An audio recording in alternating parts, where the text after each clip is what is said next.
Hello అందరికీ. చాలామంది ఆడవాళ్ళు చదువుకొని కూడా బయట జాబ్ చేయలేని పరిస్థితిలో ఉంటారు. దానికి కారణం చిన్నపిల్లలు ఉండొచ్చు, పెద్దవాళ్ళు ఉండవచ్చు, ఇంకేవైనా కారణాలు ఉంటాయి. ఇలాంటి వాళ్ళందరూ మనం డబ్బులు సంపాదించడం లేదే అని బాధపడక్కర్లేదు. అనవసరంగా మనం ఇంట్లో చేసే చిన్న తప్పుల వల్ల చాలా డబ్బులు వేస్ట్ చేసుకుంటాము. అలా అనవసరంగా డబ్బులని వేస్ట్ చేయకుండా ఉండడం కూడా ఒక మంచి అలవాటు. మనం డబ్బులు సంపాదించినట్టే లెక్క. నేను చెప్పే ఈ చిన్న టిప్స్ని ఫాలో అయితే కనీసం మనం నెలకి మినిమం ఒక 1000 నుంచి 3000 వరకు దాచుకోవచ్చు.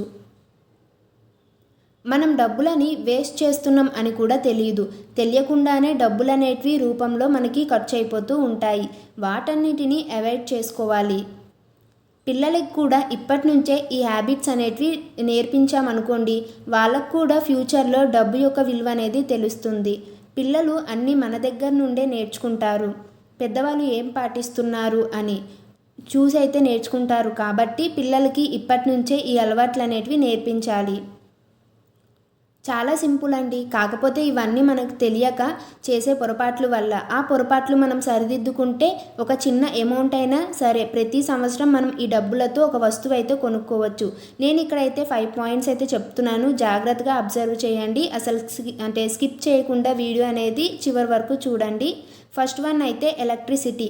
ఆల్రెడీ గవర్నమెంట్ ఆ ఛార్జెస్ అని ఎక్కువగా ఛార్జెస్ అనేటివి పెంచుతుంది.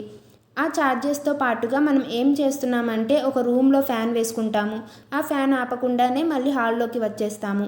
మళ్ళీ హాల్లో ఫ్యాన్ వేస్తాము. ఈ విధంగా ఏం మర్చిపోతాము అంటే అది మర్చిపోయాము అని చెప్పలేను, నెగ్లెక్ట్ అని చెప్పలేము. కానీ ఒక అలవాటుగా అయితే మారిపోయింది. దాన్ని అవాయిడ్ చేయాలి. సెకండ్ వన్, మొబైల్స్కి ల్యాప్టాప్స్కి ఛార్జింగ్ అయితే పెడతాం కదా, ఛార్జింగ్ తీస్తాము కానీ స్విచ్ అయితే ఆపడం మర్చిపోతాము. వీటన్నిటిని అవాయిడ్ చేసుకోవాలి. కొంతమంది టీవీ ఉదయం నుంచి రాత్రి పడుకునేంత వరకు నాన్ స్టాప్గా అది రన్ అవుతూనే ఉంటుంది. వాళ్ళు టీవీ చూడరు, కానీ అది ఒక అలవాటుగా మారిపోయింది. వీటన్నిటిని మనం కంట్రోల్ చేసుకోవాలి. పిల్లలకు కూడా బయటికి రాగానే ఫ్యాన్ స్విచ్ ఆపాలని చెప్పాలి. అవన్నీ కూడా మనం నేర్పించాలి. అలా చేస్తేనే ఖచ్చితంగా మనకి ఒక 500 అయినా మనం నెలకి సేవ్ చేయగలము. ఖచ్చితంగా కరెంట్ బిల్ అనేది తక్కువ వస్తుందండి. ఇప్పుడు మనకి ఎగ్జాంపుల్గా 2000 వస్తుంది అనుకోండి కరెంట్ బిల్లు. నెక్స్ట్ మంత్లో అబ్జర్వ్ చేస్తే కనీసం ఒక 1800, 1500 ఇలా నెమ్మదిగా అయితే మనకి అలవాటు అయిపోతుంది. కాబట్టి మనకు కూడా కరెంట్ బిల్ అనేది మారుతూ ఉంటుంది. నెక్స్ట్ అయితే గ్యాస్ అయితే మనము ఏం చేస్తామంటే ఎప్పుడు వేడి నీళ్ళు కాస్తూనే ఉంటాము. చాలామంది గ్యాస్ మీద వేడి నీళ్ళు కాస్తారు. ఆ వేడి నీళ్ళు అనేటివి చాలా ఎక్కువసేపు వేడిగా కాస్తూ ఉంటారు. దానివల్ల గ్యాస్ అనేది చాలా ఎక్కువగా అయిపోతుంది. ఇంకోటి ఏంటంటే గ్యాస్ మీద అంతగా మరిగిన నీళ్ళు అనేటివి మన ఒంటి మీద పోసుకోవడం అనేది హెల్త్కి అయితే మంచిది కాదు. ఇదొక పాయింట్ అయితే ఇంపార్టెంట్ అండి, అందరూ గమనించాలి. గోరువెచ్చటి నీళ్ళు అయితేనే సరిపోతాయి.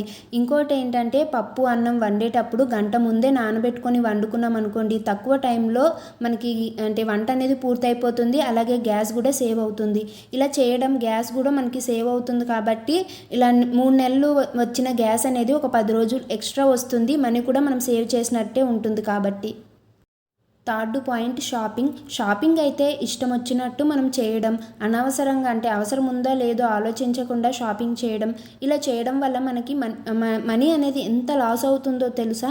ఇలా చేసుకొని అంటే మనం సేవింగ్ చేసుకొని వాటితో ఏదైనా చిన్న వస్తువు తీసుకుంటే ఎప్పటికైనా మనకి యూజ్ అవుతుంది కదా.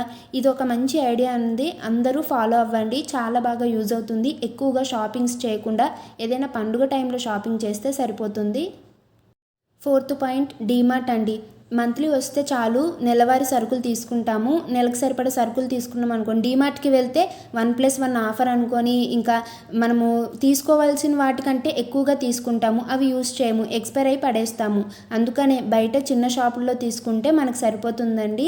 డీమార్ట్కి వెళ్తే మనము 2000 చేయాల్సిన బిల్ అయితే ఒక 4000 చేస్తాము. అందుకనే ఎప్పుడో వెళ్ళాలి, ఇంకా ప్రతి నెల వెళ్ళక్కర్లేదు. చిన్న షాపుల్లో అంటే మనము గ్రాసరీస్ తీసుకుంటే సరిపోతుంది. అలా కూడా మనం మనీ అనేది సేవ్ చేయవచ్చు. ఇక్కడ నేను చూపిస్తున్న ఈ సాయిబాబా లాకెట్ అయితే నేను సేవ్ చేసిన డబ్బులతో అయితే తీసుకున్నాను. ఒక 1 మంత్ బ్యాక్ అయితే నేను డైలీ ఒక 100 రూపీస్ అనేటివి నేను ఒక చిన్న డిబ్బీలో అయితే వేసుకునేదాన్ని. ఒక 1.5 ఇయర్ ఇలా దాచుకున్నాను. ఒక 22,000 ఇలా కలెక్ట్ చేశానండి, సేవ్ చేశాను. ఆ సేవ్ చేసిన డబ్బులతో అయితే సాయిబాబా లాకెట్ తీసుకున్నాను. ఈ లాకెట్ అయితే ఒక 1.5 ఇయర్ బ్యాక్ అయితే 22,000 పడింది. చాలా బాగుంటుందండి. అంటే నేను అలానే ఉంటే మనీ అనేది ఖర్చు అయిపోతుంది, అందుకనే మా హస్బెండ్కి ఎప్పటి నుంచో గిఫ్ట్ ఇవ్వాలని అనుకున్నాను. అప్పుడు ఇంకా సాయిబాబా లాకెట్ అయితే తీసుకున్నాను. ఈ చైన్ అయితే మా హస్బెండ్ తన జాబ్ వచ్చిన తర్వాత తీసుకున్నారు. ఈ లాకెట్ మాత్రం నేను సేవ్ చేసిన మనీతో అయితే తీసుకున్నాను. ఈ రింగ్ వచ్చేసి నాకు యూట్యూబ్ నుంచి అయితే ఫస్ట్ శాలరీ వచ్చింది. ఫస్ట్ శాలరీ ఒక 10,000 వచ్చిందండి. ఈ 10,000 అయితే అలానే ఉంటే ఖర్చు అయిపోతుంది. నాకు ఫస్ట్ శాలరీ కూడా గుర్తుండాలి కాబట్టి అందుకని నేను ఈ లక్ష్మీదేవి ఉంగరం తీసుకున్నాను. మనము వరలక్ష్మి వ్రతంకి అంటే గ్రామ్ కాసులు అయితే తీసుకుంటాం కదా, ఆ కాసులు అనేటివి ఒక 4-5 ఉన్నాయి నా దగ్గర. ఆ 5 అనేటివి ఇచ్చేగా ఒక 10,000 ఇవ్వగా నాకైతే ఈ ఉంగరం అయితే వచ్చింది. ఈ ఉంగరం కూడా 22,000 ఇలా పడిందండి. అండ్ ఇంకా ఈ ఉంగరాలు అనేటివి మా హస్బెండ్ తను జాబ్ చేసే టైంలో తీసుకున్నారు. ఇవి కూడా తను సేవ్ చేసిన డబ్బులతో. అప్పట్లో ఇంకా మ్యారేజ్ ఏం అవ్వలేదు కాబట్టి తను చీటీలు ఇవి వేసేవారు. అక్కడ అలాగా మనీ సేవ్ చేస్తూ తనైతే ఈ 2 ఉంగరాలు తీసుకున్నారు, సాయిబాబాది అలాగే గోవిందుల వారిది. చాలా అంటే చాలా అది అంటే మనకు చూడడానికి చిన్నగా కనిపిస్తుంది వీడియోలో, బయట అయితే చాలా గంభీరంగా పెద్ద సైజులో కనిపిస్తాయి. అప్పట్లో అవి తులంగా ఇలా తీసుకున్నారు. నేను జ్యువెలరీ అంతా నా గోల్డ్ జ్యువెలరీ సరిగ్గా చూపించలేదు, ఎందుకంటే ఇది ఆ వీడియో కాదు కాబట్టి. అందుకనే ఎవరికైనా నా జ్యువెలరీ కలెక్షన్ కావాలంటే కామెంట్ చేసి చెప్పండి, అది కూడా ఒక లాంగ్ వీడియో తీస్తాను. అంటే నా దగ్గర ఉన్న గోల్డ్ ఐటమ్స్ అనేవి మీతో అందరితో షేర్ చేస్తాను, ఎవరికైనా నచ్చుతుందేమో. ఇంకా ఎవరికైనా కావాలని కామెంట్ చేస్తే నేను కంపల్సరీగా చేస్తానండి. 5th పాయింట్ అయితే ఫుడ్ అనేది వేస్ట్ చేయకూడదు. చాలామంది ఏంటంటే ఎక్కువగా ఫుడ్ వండేస్తూ ఉంటారు, ఇంకా అది తినకపోయేసరికి బయట పడేస్తారు. ఈ ఎండాకాలంలో ఏంటంటే ఈరోజు వండిన అన్నము రేపు మార్నింగ్ కల్లా అది పాడైపోతూ ఉంటుంది, ఇంకా బయట పడేస్తాం. అందుకని మనకి ఎంత తినాలనిపిస్తుందో దాన్ని బట్టే మనము వంట చేసుకుంటే సరిపోతుంది. ఇలా కూడా మనీ అనేది సేవ్ చేసుకోవచ్చు. ఇంకా ఇలాంటి మనీ సేవింగ్ టిప్స్ ఏమైనా కావాలంటే కామెంట్ చేసి చెప్పండి. ఈ వీడియో నచ్చినట్లయితే ఛానల్ని సబ్స్క్రైబ్ చేసుకోండి. ఆల్రెడీ ఒక వీడియో అయితే చేశాను, అది ఎవరైనా చూడకపోతే ఒకసారి చూసేయండి. Thank you for watching.